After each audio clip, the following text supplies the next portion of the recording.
And ironically, kind of the safest place to be is on the playground these days because all the pedophiles are online pretending to be little girls on Roblox or something.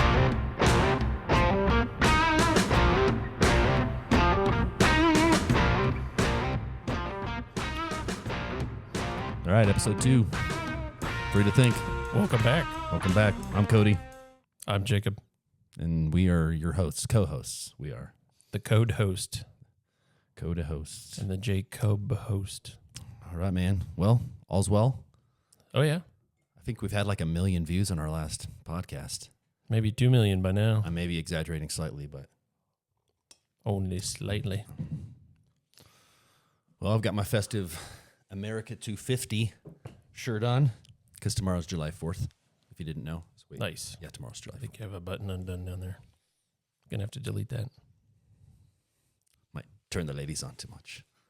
I didn't want to look at it the whole podcast. Cool. What's going on? I was surprised we got any views at all. Yeah, we got several views. We didn't even push it. It was good. Yeah, it was awesome. Well, America 250, 250 years. And what 250 years they were. Yeah, it's been tumultuous at times, but... And then Colorado's at 150. That's why we're called the Centennial State. That's true. 1876, 100 years after the Declaration of Independence, Colorado became a state. So do you know what the 150-year celebration is called? The dodecacentennial. It's called the sesquicentennial. Sesquicentennial. Say that 5 times fast. Isn't Sasquatch, isn't he that creature? Yeah, he lives in Colorado. That's why they call it the Sesquicentennial. I knew there was a connection. Yep, always is a connection. But California became a state first, didn't it? Yeah, because of the gold rush. Yeah. Everybody was out there. Everybody was going to the coast. But we're better, right? We're much better. I mean, we're better. I love California. Like, you go out to the coast out there, it's a beautiful place. They have a beautiful country. I love California. I don't like its politics. They're driving people away. You can't afford to live out there. You can barely afford to travel out there and get a hotel or an Airbnb, but... Yeah. A few years ago, we went out to Grass Valley, California. Where's that at? It's, I think you go into California at Lake Tahoe, and then you kind of you make a left. Okay. But it was a nice place. Oh, crud, hold on. Oh, my gosh. All right, I'm trying to figure out which buttons to push here. I'm on the wrong screen. I got an echo in mine. We might need to deal with this. All right, let me see here. Is it because I turned it on? No, try it now. I'll turn it down a little bit. Said something. Is that better? Testing. Hey, that's better. Okay, good. Maybe. Hello? Test, test, test. Ooh. The Human Torch was denied a bank loan. I don't know. It still sounds weird, but maybe it's just my voice. Is that better? Let me turn down a little bit more. And go. I think it's okay. Okay, we're good. Sorry about that. Technical difficulties We're still here. learning how to podcast. Yep.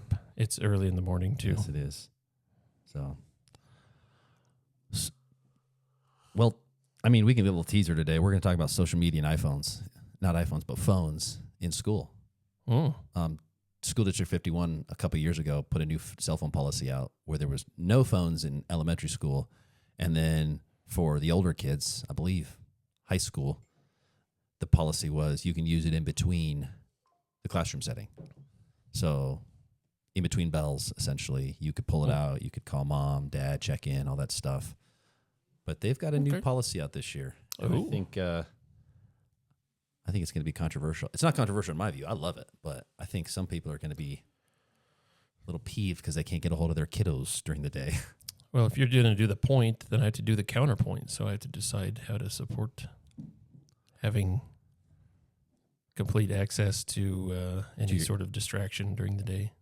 Well, we can talk about it later, but I guarantee you people are going to be frustrated. It's going to be coming from parents because it's the helicopter parent, right? They want full access to their kid all the time. They want to know where they're at, GPS, all that stuff. And so they want them connected. And there's a drawback to having a kid connected all the time. So even if it's a flip phone, can't have that? No, any electronic device, no communication device. The only device you can have during the day is a school-issued device like a Chromebook or something. Like if you need to look something up, you're going to use a school device. Which, I mean, I guess if kids are savvy, they can email. I don't know. There's probably a lot of ways around it. But well, if there's one thing that kids are not famous for, it's being savvy with the next generation of electronic devices. I think you're being sarcastic, but I think I am too. It's good. Glad I can get your tone. The tone. Well, let's talk a little bit about America and its 250th celebration. There was actually a really good article in the paper this morning. It was the editorial about America and how the ideal itself was really, really good. But no matter what time you kind of create a new country, no matter what time you try to build a new constitution, you're going to have perspectives, you're going to have struggles, you're going to have ideologies that you're pulling. Like if you tried to build a constitution today, probably be impossible, you know? And in 250 years, people would be looking back and being highly critical of the constitution we created today. But at the time, people had their biases. They had their comforts that they wanted to protect. But at the same time, amidst all of that, they were able to see an ideal of the rights of every human being, you know, given to them by God and nobody else. Government not being the purveyor of rights, but government being the protector of rights.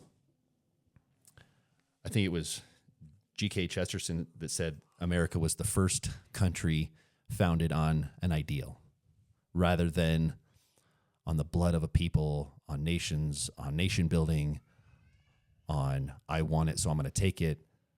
It was the first country founded on an ideal, and that ideal is that every single human being, from kings to peasants, have the exact same value in the eyes of God, and that we need to recognize that, we need to honor that, and from it, we've borne a lot of fruit.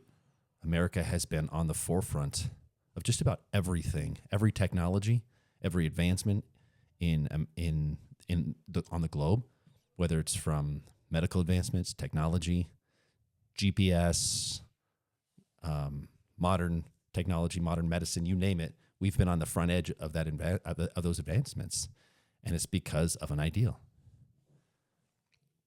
What say you? You gonna make the counterpoint here? I'd love to see you make the counterpoint against America. You're gonna do that to me, huh? No, we don't have to do counterpoint because we all know America's the best country in the world. Number one. I've heard it said it's the Constitution in the United States is the worst system in the world. It's a terrible system, minus every other system that's ever existed in the world. Right? Oh, yeah.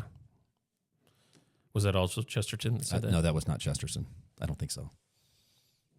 Maybe it was Schopenhauer. Right. Yeah. No, it's just amazing that you have...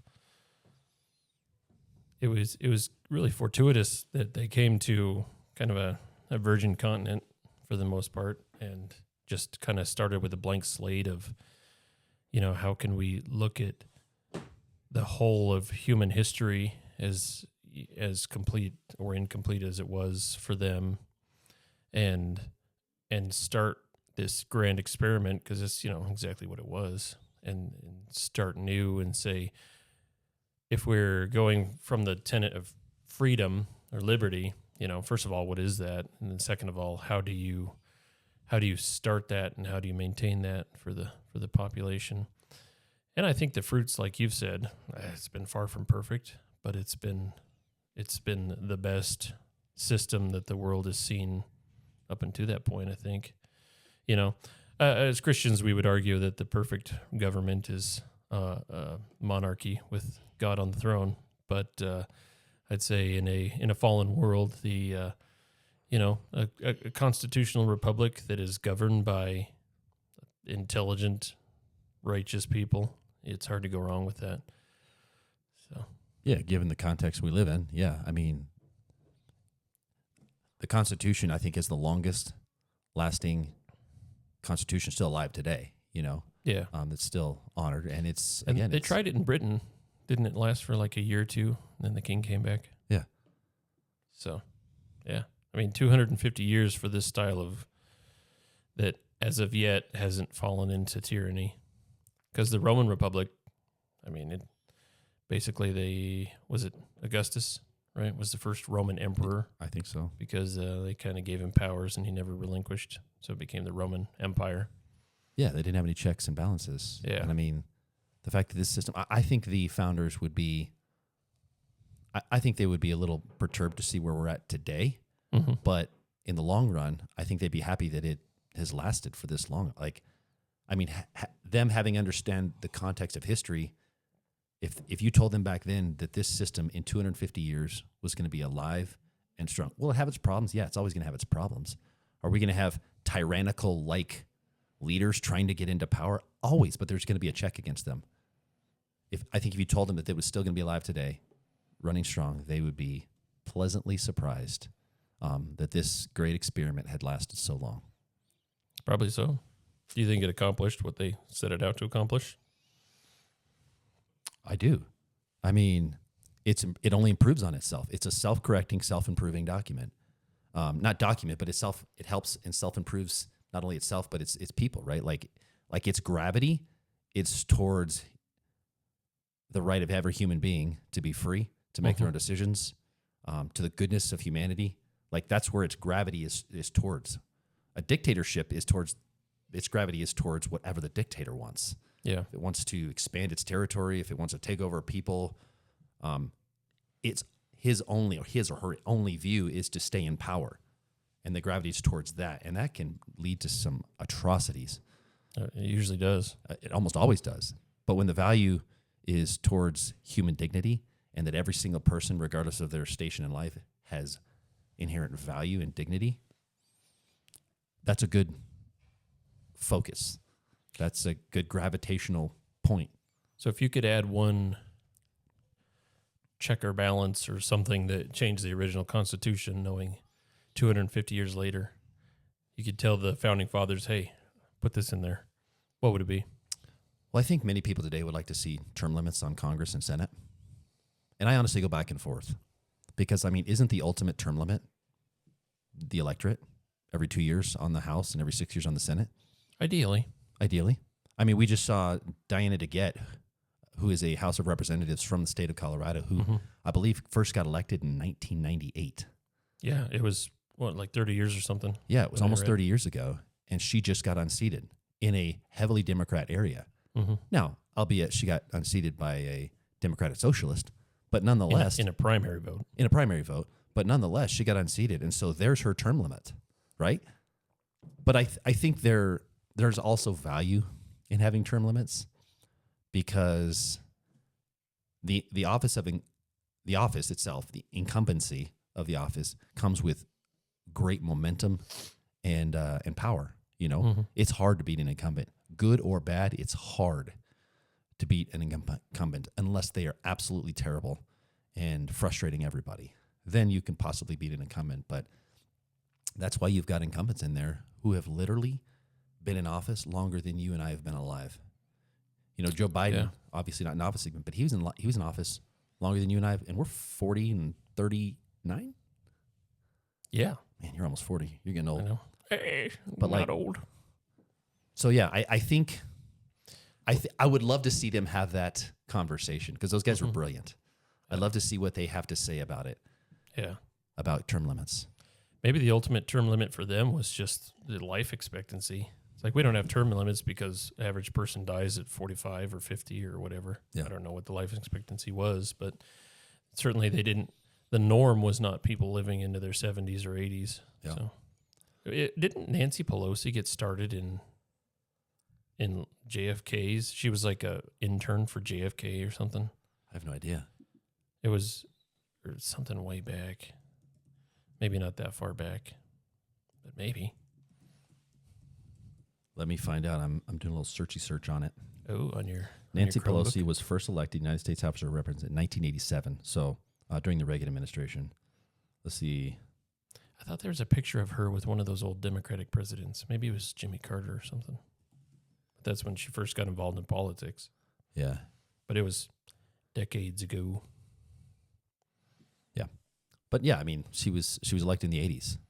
I mean, Yeah. she's no longer in Congress, but elected in the 80s when we were born. So yeah, pushing 40 years. I guess that's something that you could kind of discuss as a tenet of the Constitution. It's just,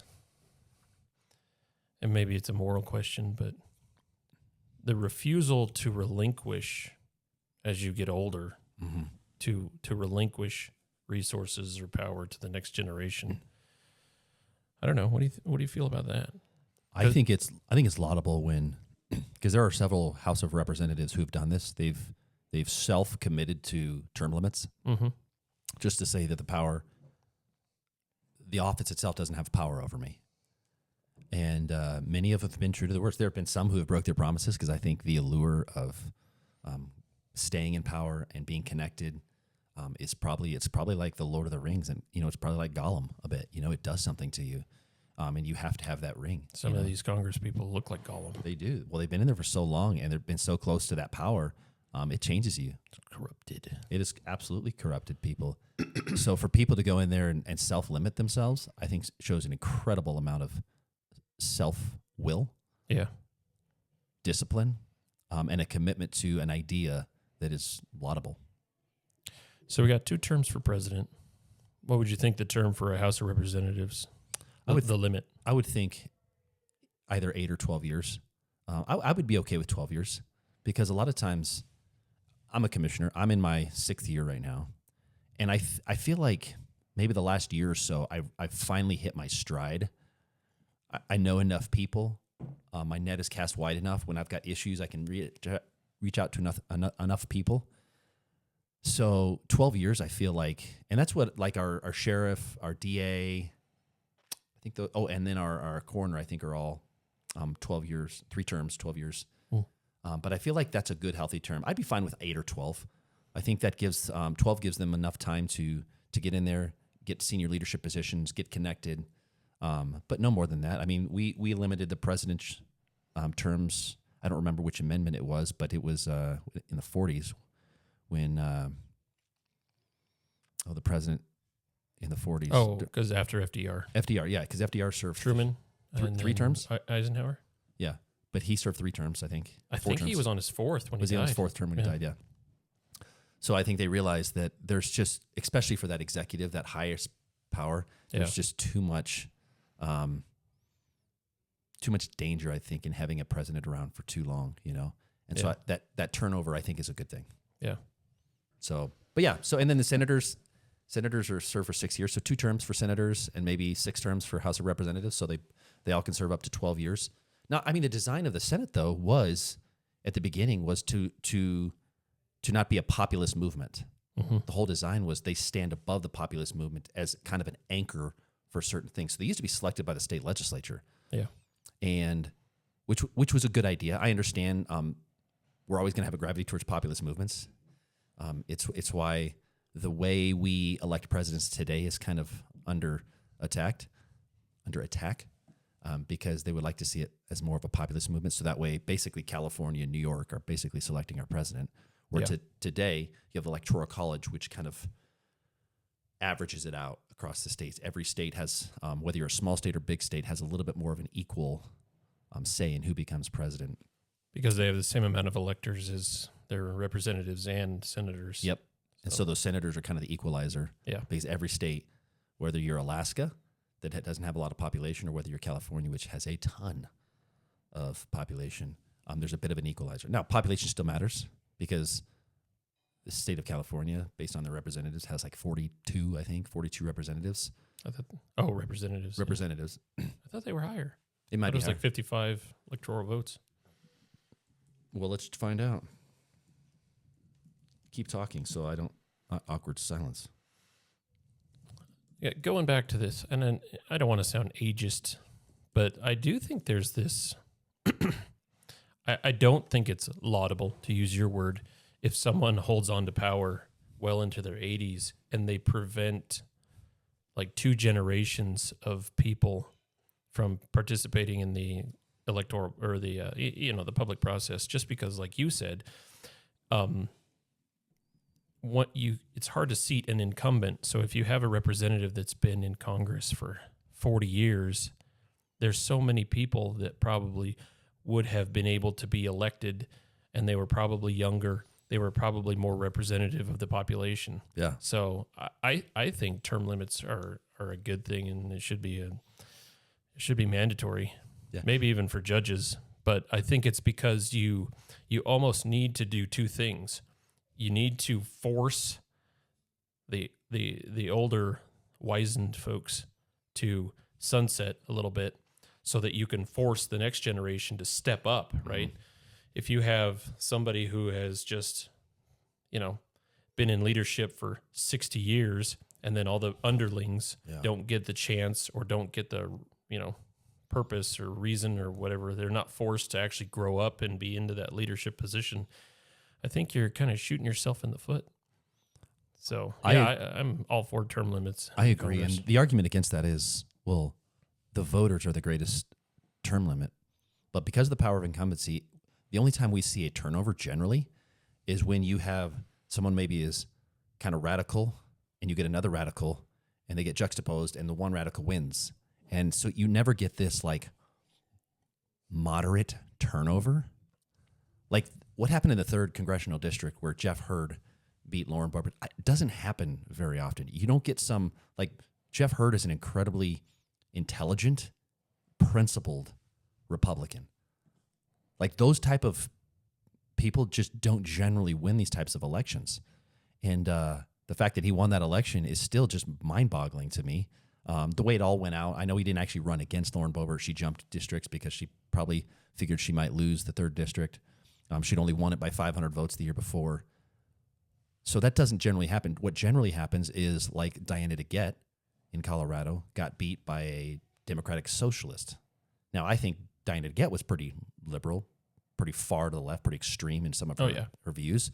But now you've got someone even further away that actually beats her, which may in the end bring back some moderation because I'm sure she's going to be pretty radical for a while. But that seems to be the way that a lot of these districts are going.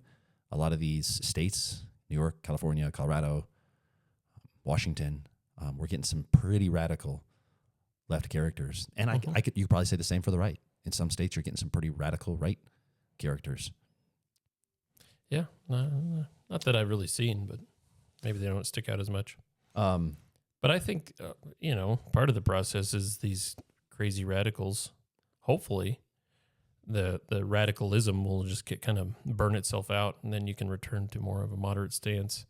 But I think if you have this continuity of somebody pushing in a particular direction, then if you say the only way they can be replaced is by somebody more extreme, they've been pushing in the extreme direction for 30 years, and then they get replaced. Well, maybe they should have been replaced 20 years ago by someone who's just slightly more. You know what I'm saying? No, I hear you. I think if you have, at least then it would reflect the people better. Whatever will of the people there is. More elections, I think, better reflect. That was the design of the House of Representatives. The more elections you have, the more representative of the people it will be. Now, we have to look at the elephant in the room, though, because when you say voter, you're probably meaning somebody who is moderately educated in the issues and the candidates and votes with intention, right? No, but I mean, I would say that the majority of voters are either not real or they don't vote with intention, and they don't understand. They vote because they feel compelled, or they vote because someone's given them $2, or they vote. It's when we talk about universal democracy, I'm less and less convinced as I go along that universal democracy is a good thing. Well, that's just mobocracy. Mobocracy. If it's like pure a board game. If it's pure democracy, and 50% plus one win the day, then that 50% plus one can tell whatever the other 49% what to do, how to live, impose certain things. That's why we have a constitutional democracy that protects our rights, right? Yeah. So pure democracy is never a good thing. But I don't think that's what I'm describing. I think what I'm describing is still a very small group of people telling a very broad electorate how to vote, even coercing them into voting in a certain direction. And so even in this pure mobocracy, if every voter is somewhat informed, at least understands what they're voting for, why they're voting for that particular issue or person, at least that still reflects the general electorate. Yeah. But I just don't think that, what am I trying to say here? When we have an election, I don't think it's as pure and as ideal as anyone gives it lip service. Sure. I think our election process, and of course now I'm sounding subversive, but I think that the election process for a dozen different reasons is just less than ideal. You know, say for instance in Colorado where we have voter rolls where you can pay like $50 and get a copy of the voter rolls, and then you go through them in a very tertiary, what word am I using? You're looking at them very briefly, and you can find all these just weird anomalies. And it's like, this is not normal. So, you know, starting there with the voter rolls, it's like, that is completely unenforced and not pure in the least. And then the average person, they go into the poll booth, that's funny, the poll booth, and, you know, they vote along party lines, or they vote however they heard in the last little snippet as they watch TV or something. That's why I've always wondered if it wouldn't be better if you had to go to the poll booth and you had to fill out your ballot. Like you had to write in the name of who you wanted to vote for. Like you get a blank sheet and you say, for this race, I want this person. And for this issue, yes. And for this issue, no. So you're not given a binary. You're like, the world is, you can choose whoever you want. Well, no. There is still a set of candidates, and there is still a set of issues with yes or no, but you have to know what those are. Oh yeah. You have to look at the blue book. Sheet. Yeah, you know, you have to go on there and you have to say, okay, who is running for what, and at least then you have to know who and what you're voting for. I mean, that's very idealistic, and I thank you. And being idealistic, yes, same day in-person voting is the most secure, and it promotes the most educated voter forth with something like this idea. So idealistically, yeah, perfect, great. But practically, but in the real world, it doesn't work. And the fact that we've already given people the ability to mail in their vote, I think it was like 97% utilization. I mean, so like even Republicans who claim that we have to have same day in-person voting, which idealistically I agree with, still use mail-in voting because it's easy and it's simple. Are there potential vulnerabilities within mail-in vote? 100%. Like that's where I've always claimed that's where the vulnerability is. Like once the ballot actually gets there, like the system is pretty ironclad because the ballot once it gets to the election office. Because once it gets to the election office, the ballot of record is that physical paper ballot. And no matter what computer it goes through and gets counted, it always gets balanced against that physical paper ballot. They may not count every single one of them by hand, but they do an audit after with the physical paper ballot. So if there was ever any fraud, you'd find it. And so I've always said the vulnerability is in the mail-in ballot because mom can fill it out for a college student who's out of town. Or you can go to a rest home and... Yeah, you can. I mean, so there's potential for fraud. We've got signature verification, so which is it goes through this Agilis machine when it gets there, and it uses the signature on file. So when you go down and sign your name at any government issued or any government entity, it has kind of a record, and it also has kind of how your signature has grown or evolved through the years, and so they can see that. And so if if the Agilis can't recognize it to begin with, it has to go through a curing process, which you have to come in and verify is it perfect? I guarantee it's not perfect. But it has caught a lot of fraudulent ballots. A lot. In fact, two ladies from the U.S. Postal Service got arrested and one went to jail because she tried to fill out some ballots and they found out exactly who they were through cameras and all this stuff. So there is a system to protect this. Is it perfect? No, it's not perfect. It's never going to be perfect. I tell people when we're talking elections, it's not a the spectrum is secure versus accessible. You either have perfectly accessible, which is not very secure, or you have perfectly secure, which is not necessarily very accessible. Mm-hmm. And that's the spectrum that we're bouncing back and forth between. Clearly, Democrats would want it just perfectly accessible so that everybody and their mom and their dog can vote.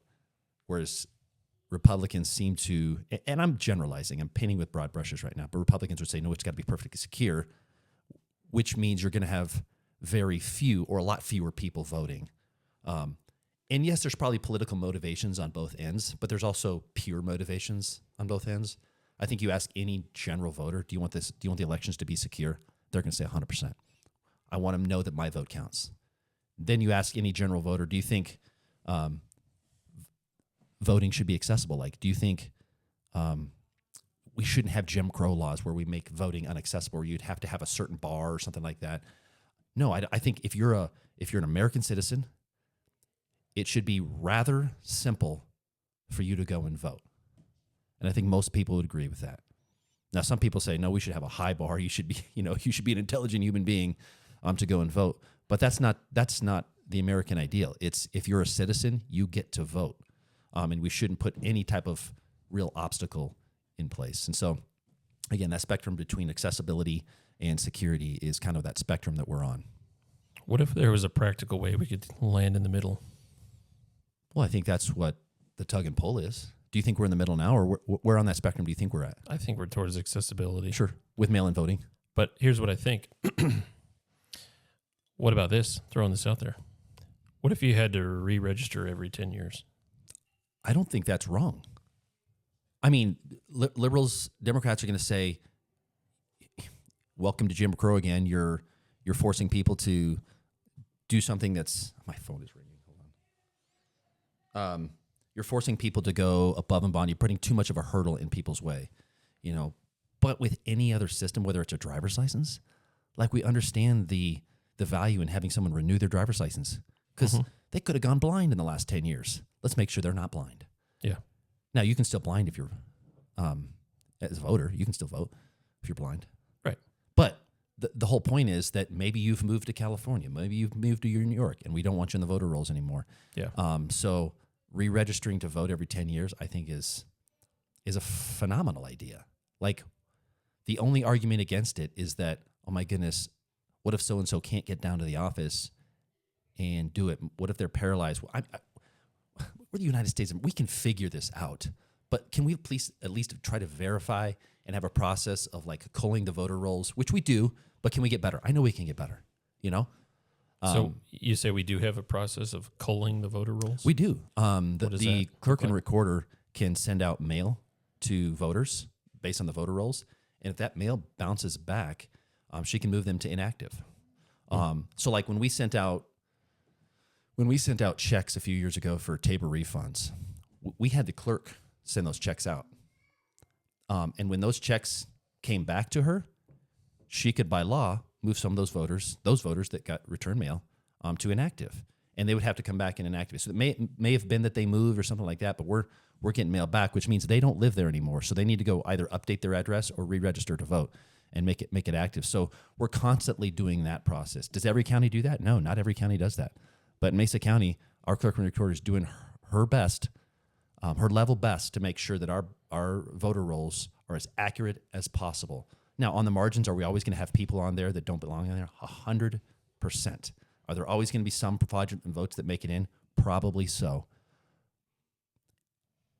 But at the end of the day, we have a process to say, is there any statistical level of fraud in here through our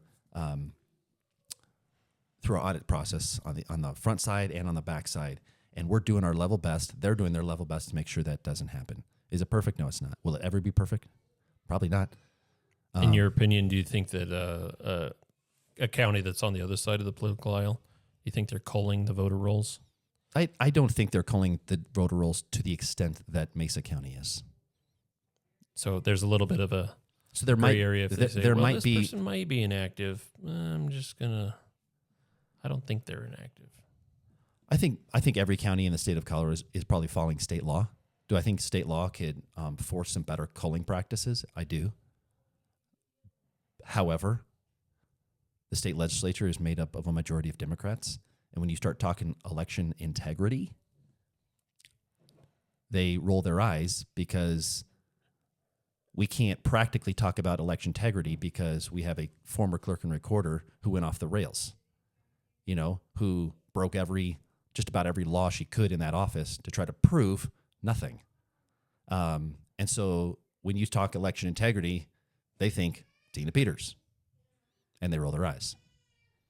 In fact, they've made... No, it's working just fine as it is. And they've made new laws because of what Tina Peters did, and actually given clerk and recorders less access to their election process because of Tina Peters. So the net effect of Tina Peters is actually to move us away from security and closer to accessibility.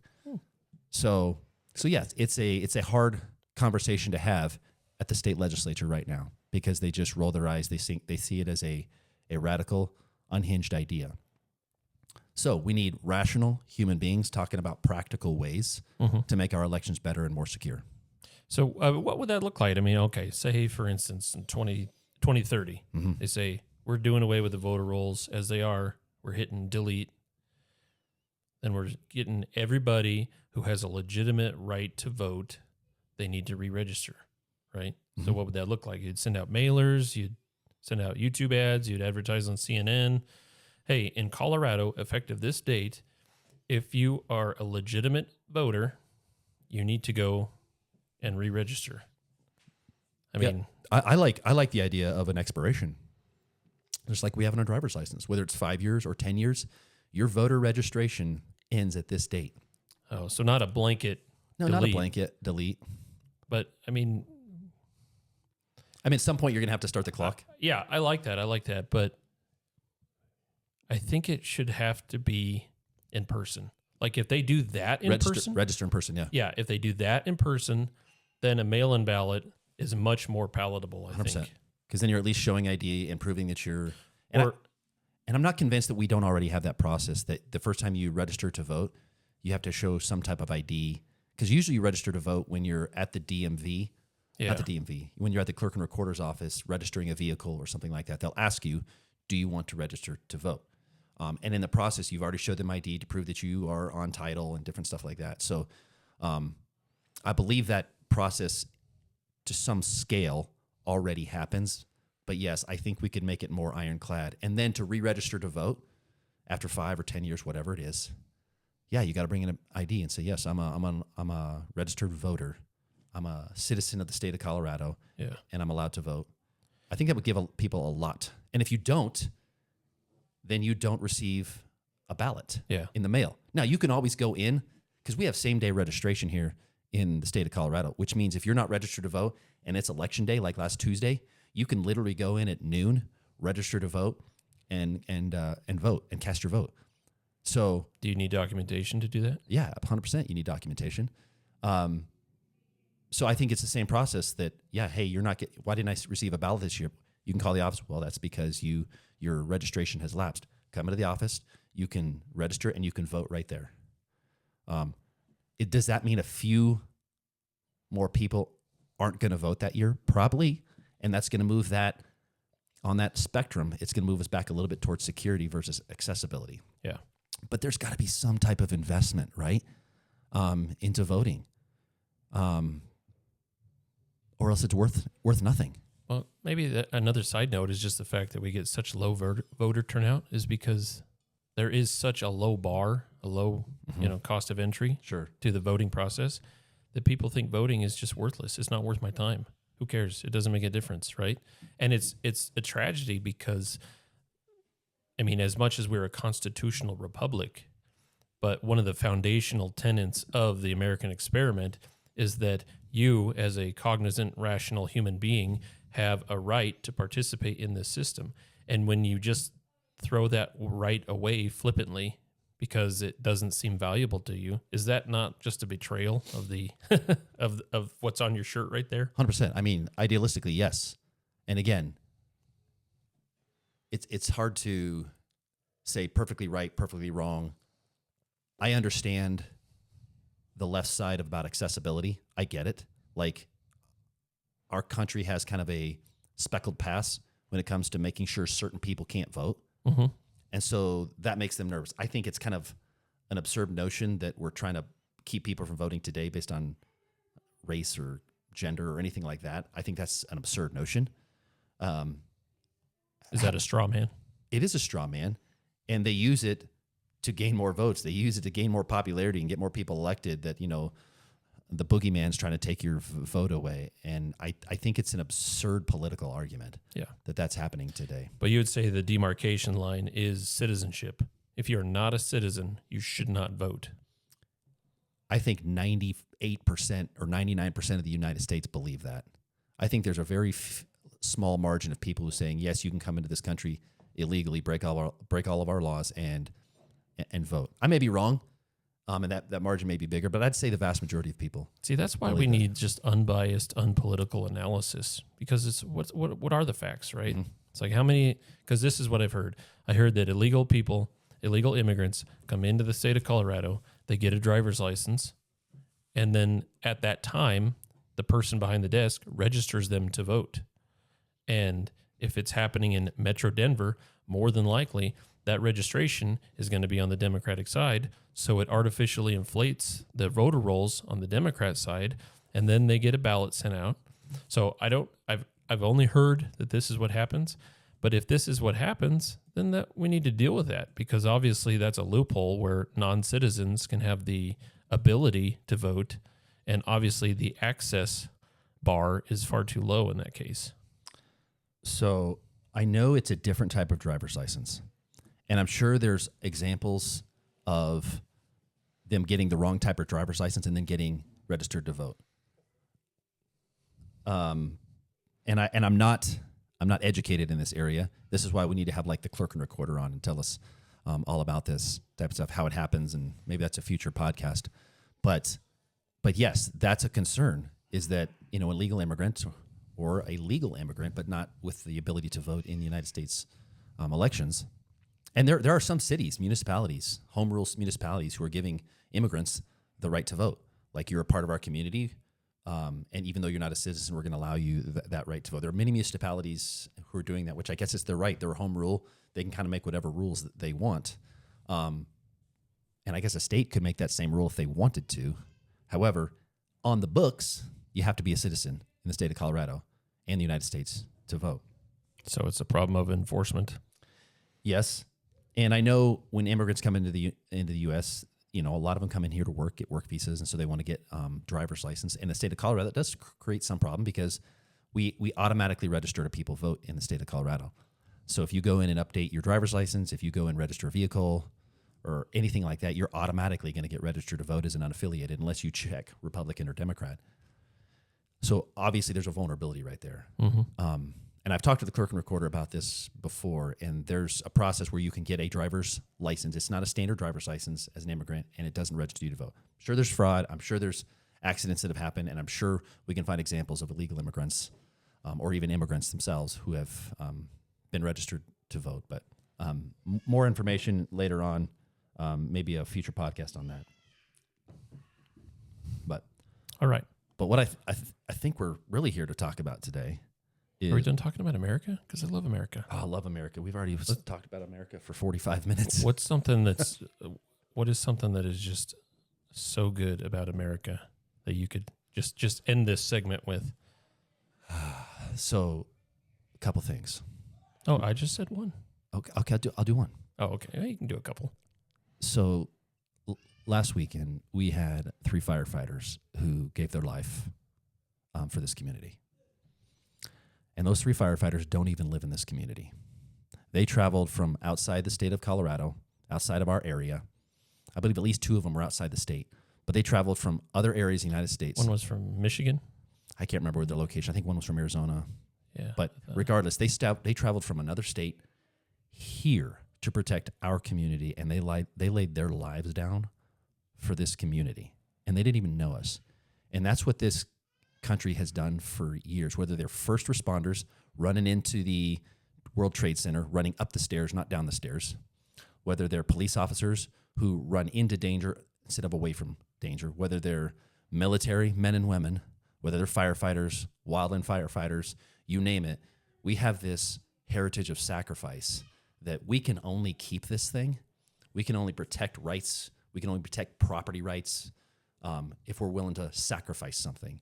And I am just touched by all the, and this is a very broad term, but first responders, military, firefighters, police officers, medical people, those first responders who show up every day and don't know what to, can't expect what they're going to see, and who are willing to basically give a blank check, say, I'll give whatever I need to up into my life to do my job and protect this community, and they may not even be here. So it's that American spirit that just gets me, that brings a tear to my eye, because I'll be honest, like, I like doing what I'm doing, but that means I'm not fighting fires. That means I'm not running into dangerous places like police officers do. That means I'm not going over to Iran to fight wars.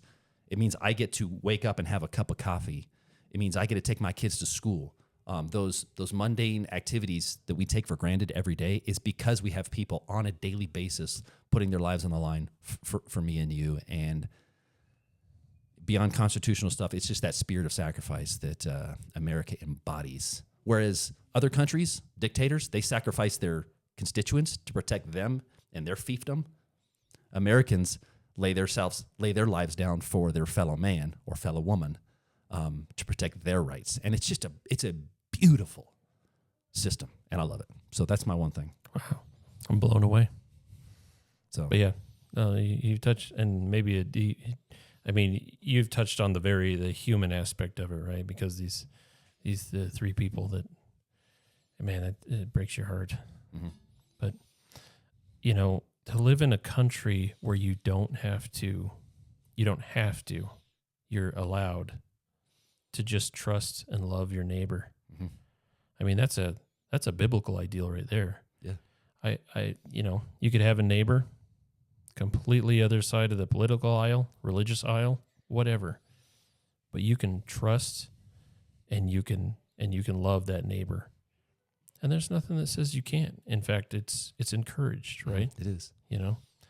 So, and that's as something as sort of both mundane and as profound as voting is, like, I'm going to vote in a way that not only protects my rights and what I want, but I'm going to vote in a way that says my neighbor that I disagree with can still be themselves, and they can live their life, and they can live in peace and security. Mm-hmm. But yeah, that spirit of sacrifice. Actually, I was listening to a writing podcast the other day, and this guy was talking about the concept of a hero, and he was trying to describe what a hero is. But then he kind of ended that with saying, "But then I've traveled to other countries, and I've discussed writing the hero," because he was talking about the hero's journey, the sort of Joseph Campbell literary framework, and he was saying they do not have the same concept of a hero. And I think he was in either an Eastern European country or Russia or something like that. And he was talking to an individual about the concept of the hero. And the individual's like, well, yeah, we have a word for those people. They're called fools. And so not only do they not have the concept of the hero, when they have the concept of the hero that's like someone who sacrifices in the face of danger, or someone who is just fighting on the behalf of somebody else, or someone who is acting in a heroic manner, it's a foreign concept to them. And it seems like a very Western and maybe even American concept, because look at the sort of original hero in fiction or in literature. Mm-hmm. Who would you say that is? The original hero? The original just hero. The hero, yeah. Jesus? Well, okay, Jesus definitely is a hero because of his self-sacrifice. I was going in a different direction. But that would be Superman, right? Okay. Superman was invented here in the United States of America. Fictitious hero. Truth, justice, the American way. That's what I said, in the realm of fiction. Sorry, I didn't catch that. You were looking at my mouth, weren't you? You weren't listening. I was mesmerized by your mouth. Okay, back on track. Yeah. But Superman, right? I mean, obviously he has supernatural qualities about him, but he's just for protecting the innocent, the oppressed, the people that are in danger. That's what he's about. And he doesn't want the credit. Yeah, and that concept is completely foreign to, at least in this case, someone in Russia or Eastern Europe or something. Well, and it's a biblical ideal, right? Like the two greatest commandments, love the Lord your God with all your heart, mind, and soul. And the second is like it. And this is what embodies neighborly love and care across the United States is love your neighbor as yourself. And to truly practice that ideal, to truly love someone as yourself, we're really good at self-love. We love to treat ourselves. We love to be self-absorbed. All that stuff. Self-care. It's just a natural gravity towards self-love, self-care, all those things. But to put someone else at the same level of you or even higher, to sacrifice yourself for, it's an ideal that is baked throughout the Bible in loving your neighbor as yourself.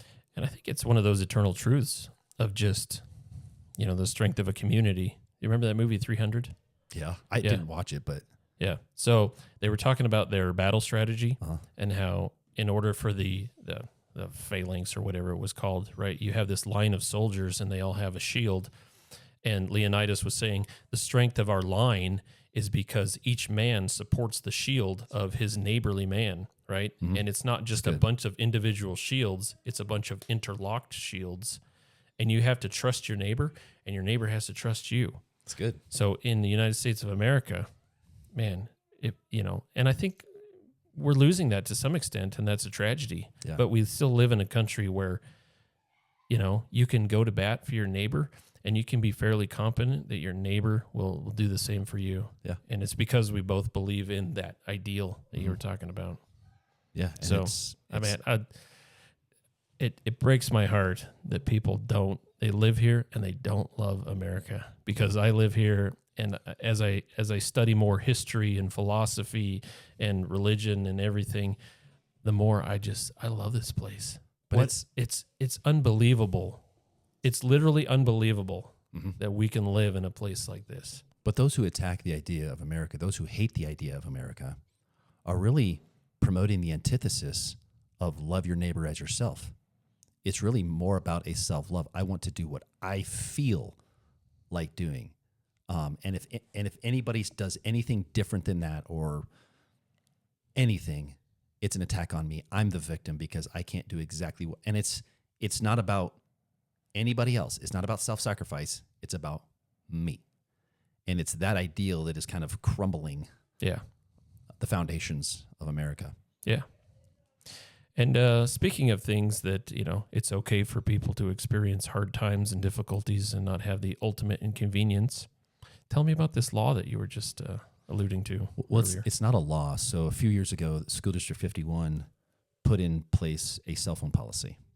And that was, you can't have your cell phones in class. Well, at least for I believe it was the high schoolers. I can't remember where the middle schoolers fall, whether they fall with the elementary school or the high schoolers. But there's the older kids and the younger kids. Younger kids, they can't have any cell phones in school. So from the beginning of first bell to last bell, there's no cell phone. It has to be off, put away, put in a special box. You don't get to see it the rest of the day.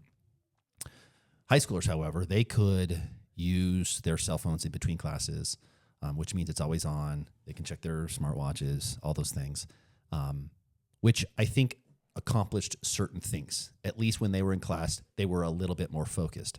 However, you can imagine the anxiety that's producing within class. I can feel my phone buzzing in my pocket. I can feel my smartwatch buzzing. I know someone's trying to call me. I know someone's trying to... How many notifications have I gotten on social media? And so there's just this anxiety that builds within class, and then they get to release it in passing period. So I think it's made it a little bit better. And you talk to School District 51 officials, and outcomes are better. We've got more focused kids, educational outcomes are higher, all those things. So what they're going to do this year is they're going to make the younger kids policy. It's going to be for the high schoolers as well. So from the first bell at the beginning of the day, phones have to be off and put away till the last bell during the day. So even during lunch, all those things, your phone is getting put away. And the value for me is that you don't have anxious kids all day wanting to check, knowing that 60 minutes or whatever class period is, the second that's over, I get to check my phone and I get to get that dopamine hit. It's like, nope, you get used to not having that dopamine hit for a solid 7-8 hours, which I think is of inestimable value. Like, I think it's going to be so good. Like, I don't let my kids have social media until they're older. My boy just turned 18. He's just getting it. My younger kids don't have it. I've got a 14-year-old, almost 15. I've got a 16-year-old. They don't need it. They just don't need it. And that access is doing the opposite of what we want in our kids. And I have a quote, The Anxious Generation by Jonathan Haidt.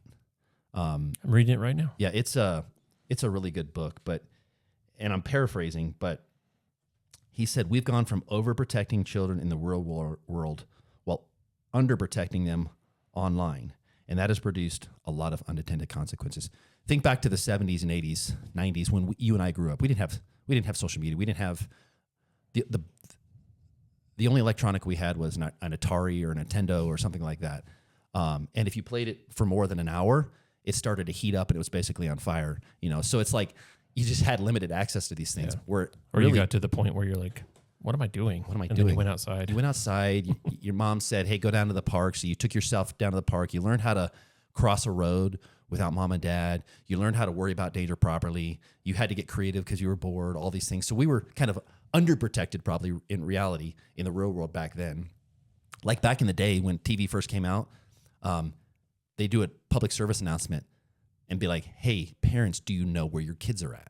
Mm-hmm. Because generally the parents said, go get lost. It's 3 a.m. Do you know where your kids are? I think it was like 9 p.m., but it's like, hey, do you know where your kids are at? Oh, right.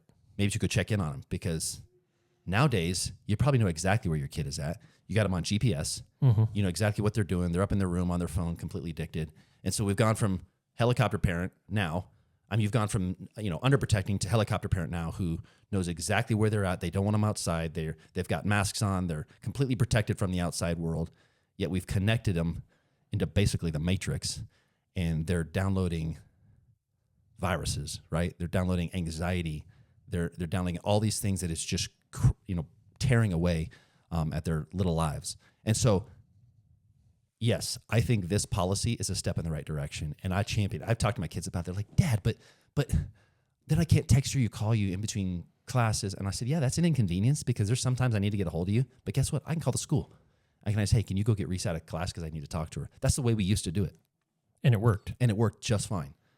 So I can assume that certain parents are going to be frustrated with this policy because, and I'm generalizing, but the helicopter mentality is going to say, I need to be able to contact my kid at any given point during the day. What if there's an active shooter situation and my kid doesn't have their phone? How am I going to know where they're at, how they're doing, all these things? I think the fear of the unknown is going to cause a lot of pushback. However, the value of our kids being disconnected from these phones and all these things for 7 or 8 hours and being focused on what they're learning, focused on relationships, man, I'm excited for the outcomes. I really am.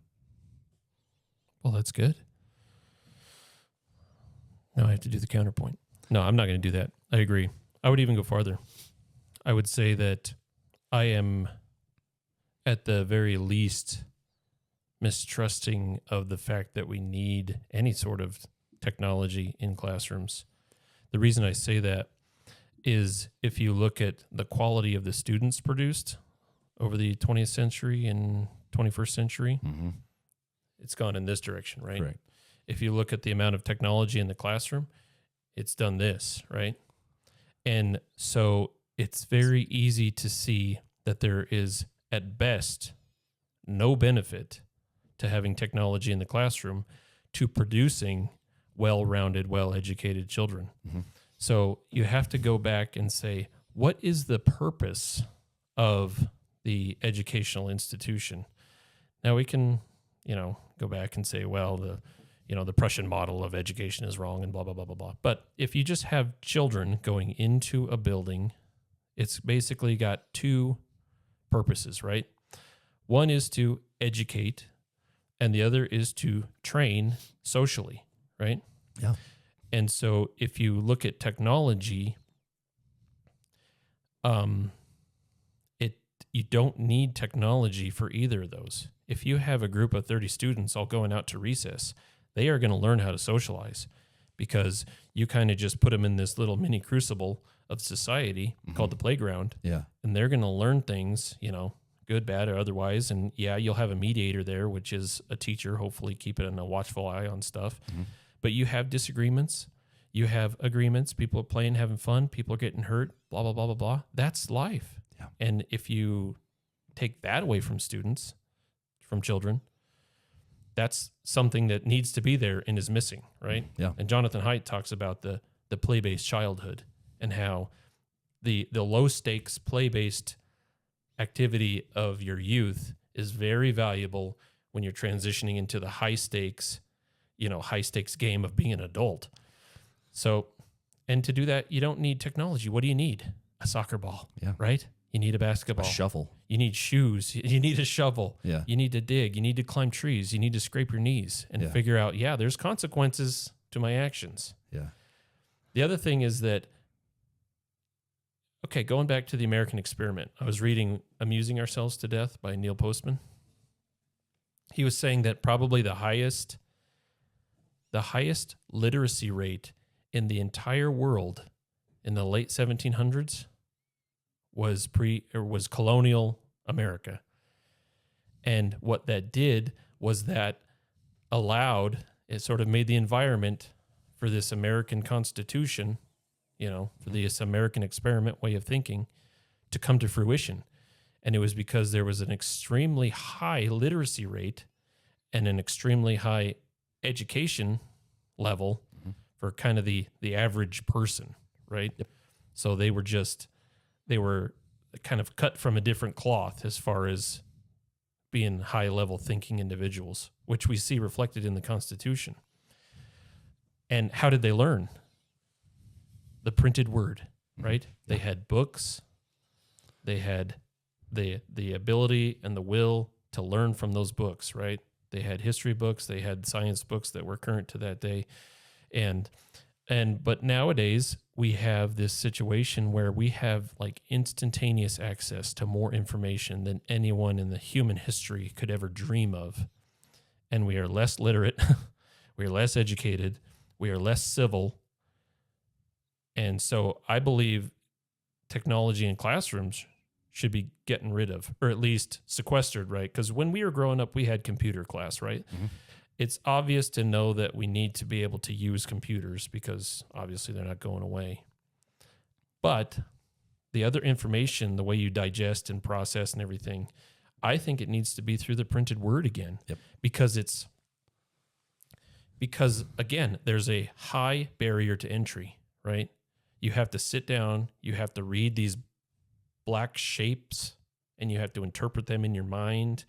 And then once you finally figure out what the word is, you have to do another level of interpretation in your mind to figure out what's the context, what's everything, how does it fit together, what does it mean? Yeah. Your brain has to do so many levels of critical thinking before you even develop an idea. Sure. Right? And, it's hard, and there's better ways for people to absorb information. Well, duh, it's hard. That's what trains your brain to be a high-functioning device, right? If you coddle your brain, it will develop into a coddled state, and it can't do anything otherwise. Yeah. That's how human and biological systems in general work, right? Is you challenge them, and they rise to the challenge. As long as the challenge isn't damaging, sure, you will rise to the challenge, and you will be better, and you'll be stronger. I mean, that's working out, right? Yeah. That's what it does. You challenge your body, and it gets stronger. It's the same with your mind. So, if you're talking about we need to make sure they have access and be able to find information, it's like, no, we need to challenge their brains 100%. So that when they're confronted with something that they don't understand intellectually, or they don't understand socially, or they can't do physically, at least they're on a path to where they're getting stronger and they can start overcoming those. Because, anecdotally, speaking of what I see today is, particularly in the younger generation, if they don't even look you in the eye or shake hands or anything, right? Yeah. They're socially awkward, if I can just be blunt. Yeah. And it's no fault of their own. It's a fault of, these things. Yeah. And so if you say we shouldn't have phones in class, I'd say absolutely. I don't think so. We should get rid of phones. And then you say they have Chromebooks. It's like, well, I think they should get rid of those too. Sure. And so, how do we bring this all back and say whether it's good or bad? I think there's so much. It does. I agree when you say it comes down to fear, because the bad correlation, maybe even causation, is so apparent that there has to be something so primal that's preventing us from just making a good action, right? Yeah. And I think you're right, is that primal fear of not knowing what our kids are doing. It's a very real thing. It is. But even in that, it's like that's a chance for it's a chance for, I mean, it even goes back to that political conversation where we were saying, okay, these old representatives don't want to pass on the power to the new people.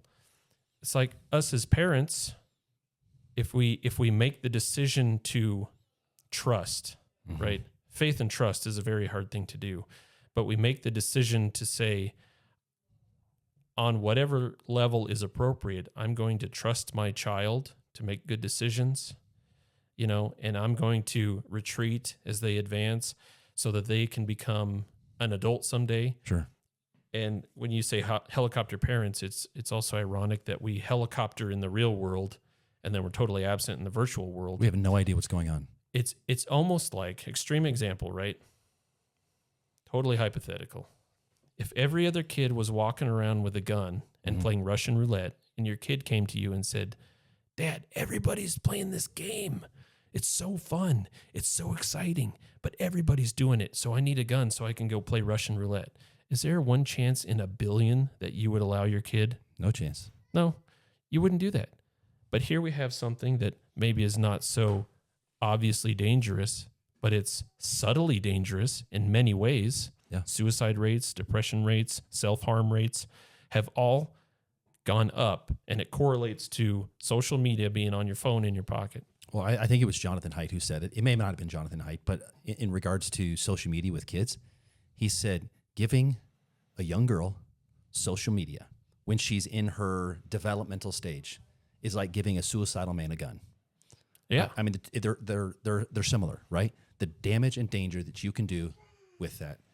So, you know what? Another thing that's different between this sort of media and the printed word is that the printed word doesn't ever go back and get reissued. Yeah. Do you see what I'm saying? If you engage with stuff online, the algorithm reissues something similar, and it drives you into a very specialized sort of doom loop. And that's not what you get with books, right? And it's weird that we have this form of media that if you engage with it, it shapes your mind. Yep. And then it re-engages, and the media itself is literally shaping your mind. Yep. It's because you are the product.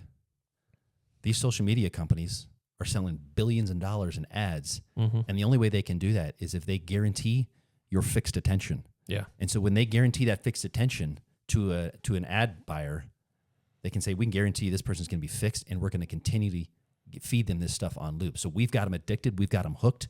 Now we'll feed them your content. Yeah.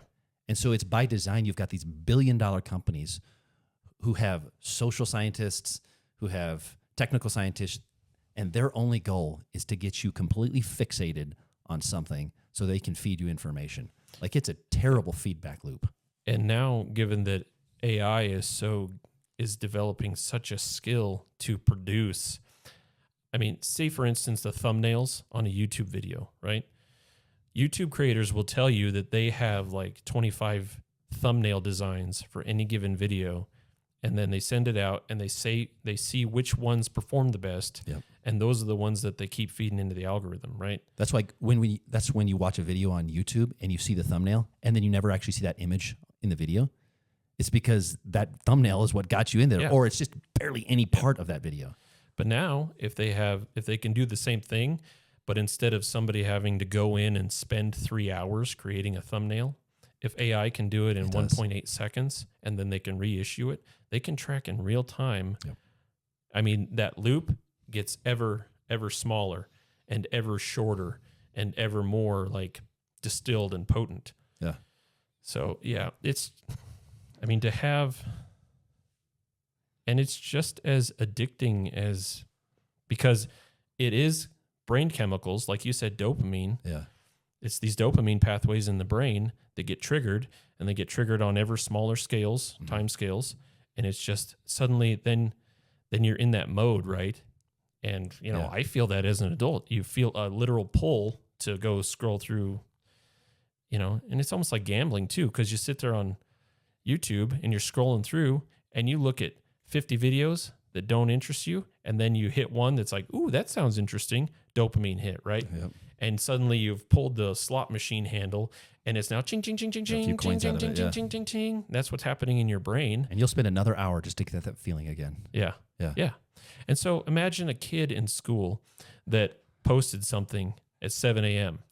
and then they went to school and they had an hour or two where they feel the bzz, bzz, bzz, Notifications, bzz, yeah. And then they go out in the hallway and they're like, oh, I'm going to see what everybody said about what I posted. And then they get eviscerated in the comments, and then they're sad and depressed, and then they go back into class. And now what are they thinking about for an hour? Are they thinking about physics? Or are they thinking about history? No, they're thinking about what happened on the phone, and they're falling into this depressive mode. 100%. So on the one hand, there's always trade-offs, right? It's the security trade-off versus, having Accessibility. accessibility. Yeah. For full loop now, right? Yeah. So if you have a parent that says, and ironically, kind of the safest place to be is on the playground these days, because all the pedophiles are online pretending to be little girls on Roblox or something. Yeah. And so you have a helicopter situation where it's not warranted very much at all. That's the quote of the day, by the way. What's that? The playground quote. Safest place to be is a playground because all the pedophiles are online. Yeah. Well, Pretending to be girls on probably Roblox. True. I love it. I mean, that's where they are. Yeah. Right? And so we have this, I think we have this erroneous belief that is constantly being culturally reinforced that anything you have access to, then you have a right to. Yeah. That is a fallacy in my mind. Just because I have access to food doesn't mean I have a right to food. Just because I have access to social media doesn't mean I have a right to that. And on top of that, I think it's good when you deprive, especially, okay, so say, I'm depriving my child of something. I'm depriving my child of social media. I think that's a good responsibility as a parent to say that I'm going to artificially limit your access, because then you will develop an appreciation for that access. If you have access to social media 24 hours a day, it's like you're just going to go in with no barrier to entry, and you're going to sit there and you're going to doom scroll. But if I say, okay, you have access to the internet for 1 hour, then what are you going to do? You're going to spend time doing the most important things to you. 100%. And then it's like, if you get shut off at an hour unceremoniously, I think it's like, oh, I got to do all these important things first because I'm getting cut off. Yep. Then it's like, okay, now I realize the value of what I have access to, and it's not like, oh, I have a right to 24 hours of the internet. Yeah. No, you have a privilege of 1 hour of the internet. So use it wisely. Okay. That's good parenting in my mind. 100%. I think it was the comedian Mark Lowry who said, I give my kids the gift of no. And I think we need to give our kids the gift of no. Oh, yeah. More often. Yeah. Dad, can I get on Roblox? No. I mean, it should be 99% of the time, no. And then every once in a while, yes, you can have 15 minutes, 30 minutes, whatever it is, limited time. And guess what? It might be 30 minutes of pure bliss for them. They love it. They're frustrated when they get off, but it's like, it's limited. But there's a flip side to that too. And I've been trying to do this lately because I've been not only thinking about this subject for the podcast, but just trying to be a better parent. We have an intruder. One of those pesky children. Yeah. But when they ask for my time, I try to give them the gift of yes. 100%. It's like, Dad, can you come? Because my kids have tied a rope to a tree out in the yard. And of course, the parent's like, oh, I don't want to play on a rope in the yard. Yeah. But if I go out there and I'm playing with them, I'm 100%. Also supervising them. And then if they, land on the ground and they hurt, then you can go up and you can comfort them too. But, the gift of internet time should be close to zero. It's like a donut. And the gift of parent time should be almost like an open book. Yeah, we need the inverse of what probably happens today. And this is a criticism of myself as well. Oh, yeah, I me get too. these moments where I'm like, I remember one year in January when I was doing my New Year's resolutions, I told them, I'm going to give you the gift of yes more this year.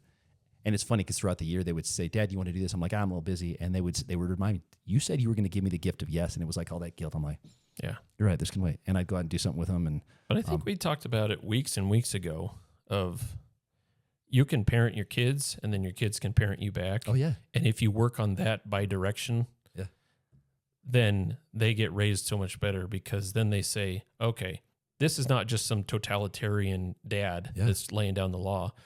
This is somebody who I can trust to say, no, I was wrong in that case, or no, I need to do better, or I'm not perfect. Well, it teaches them to call authority to task when they're not holding up to their ideals. And that's a good thing. Oh yeah. That's how we get better. Yeah. Because there's only one perfect authority. Yeah. And it's not me. Ain't me. So what do we do, right? There's so much doom and gloom surrounding these little black rectangles. Yeah. What's the answer? What's the antidote? It's, for the most part, it's disconnect from the matrix, right? And I'll tell you what I do. I do have social media, but it's not on my phone. For me to access information or social media, I actually have to get on the computer, sit down, open up a window, type in my email address and different stuff like that, my password and all that stuff, and then I have to sign in, and then it signs out after I'm done. So it's actually, again, there's a hurdle to me getting in there. Yep. And sometimes I feel like I don't have time to go jump online, you know? And it takes you 10 minutes to get on. It does. And then even on my phone, when it comes to like access to emails and internet and stuff like that, it's limited at night because even at night, it's tempting to get on there and get my dopamine hit from emails. Yeah. Like I get those notifications. Oh, I want to get rid of that notification. So mine shuts down at night from a certain time. And for iPhone users, it's called screen time. And then you can put in a password to get access again. Well, guess who has my password? My wife. Mm-hmm. So that if I want access to email, I can say, hey, I got to answer an email. Someone's asking me to, would you mind? And so it's like, there's an accountability there. And so, yeah, sure. I'll give you 15 minutes, whatever. So you can get that done. But at least it's not me checking it all the time. And so I'm literally forced to check out of my phone and check into my family. Yeah. That's why I think when I replace this little guy over here, I'm going to go back to a flip phone. Yeah. We've talked about it. Me and my brothers have talked about it. Like, what if we went back to a flip phone? Yeah. You're sitting there using T9 text. I mean, you remember T9 text? Oh, yeah. Like I was a pro at it when I was a teenager. Oh, yeah. You just had those tick, tick, tick, tick, tick. Yeah.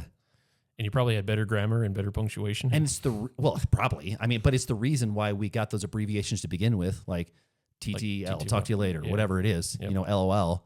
Well, we don't need that today. Like you could literally say, lots of love. You could literally, text to speech to text and say laughing out loud, whatever. I mean, but instead, my kid's grammar on text message is terrible. Funny story. My daughter wanted me to help her craft a text to a youth leader. And so I gave her I texted in there and said, I think this is what you should send to her. And she goes, Dad, she's going to know that was you. I was like, why? Because you use proper grammar and punctuation. I was like, is that a bad thing? She goes, it's a terrible thing in the text world. Anyways. Okay. Well, I digress. I just don't understand. But I think for the most part, it's limiting your access. Extremely limiting your access. The access to your kids on social media, phones, all that stuff. Know what your kids are looking at. Know what kind of access they have. Understand it if you don't understand it. Absolutely. And it's disconnecting. Yeah, train them a little bit on the forefront, Yeah, you would never give your kid a gun, having not trained them for years on how to use it. Now, guns have utility, right? They do have utility, but yet we'll give our kids a phone. We have no idea what's on that phone. We have no idea how to use that social media. I do, but a lot of parents don't. And they say, yeah, go figure it out. Do whatever you want. We don't ever let them play with a gun like that. The algorithm always falls into just weird stuff. But okay, so limit the screen time and then replace it with something else. Yeah. Because if you get parent time, together time, hey, bring back family game night or something, right? Yeah. Go play Monopoly. Don't just, Monopoly. Don't just say, no, you can't have this thing. You explain to them, no, I think that this thing is damaging to you, but hey, you got me, and let's go do something fun, right? Yeah. And I think then you kind of cull the relationship with the internet. Yeah. And you foster the relationship between you and your kids. So I'd say, yeah, probably don't limit. And of course, I'm speaking to myself. Yeah. Don't limit them outright. Always limit them with providing an alternative 100%. that you truly believe and is better, right? Because me playing with all three of my kids on some ramshackle rope contraption that they made out in the yard is so much more rewarding for me and them than them just scrolling through YouTube videos, watching somebody play Minecraft or something. 100%. A few years ago, we started No TV Tuesday, so we don't turn on the TV at all on Tuesdays. Because generally we watch a small show before bed. It's just kind of a routine, all that stuff. So No TV Tuesdays. At first, it was like pulling teeth. It was like, absolutely not, Dad. We can't do this, blah, blah, blah. And so because it's like withdrawals. It is withdrawals. And as with an addict. They're missing that dope. And it was hard for me, too, because it's like sometimes I just want to sit down and veg out. Yeah. But then we started playing different games. Then we started playing Monopoly. And after several weeks, the boys started saying, Dad, I'm looking forward to Tuesday night, our Monopoly night. Nice. You know? And we bought an expansion pack for Monopoly, and so it goes a little faster. It forces the game. Like our average games are over in 45 minutes an hour. Sometimes we'll play 2 games of Monopoly. It's kind of fun. Because if you play a regular game, like it'd be 4 hours. And it always comes to blows afterwards. It does. So this speed up game actually, it's kind of fun. It's kind of creative. Good. So, all right. Well, we just told everybody how to fix their social media and cell phone problems. And I just want to say good on you, District 51, for this policy.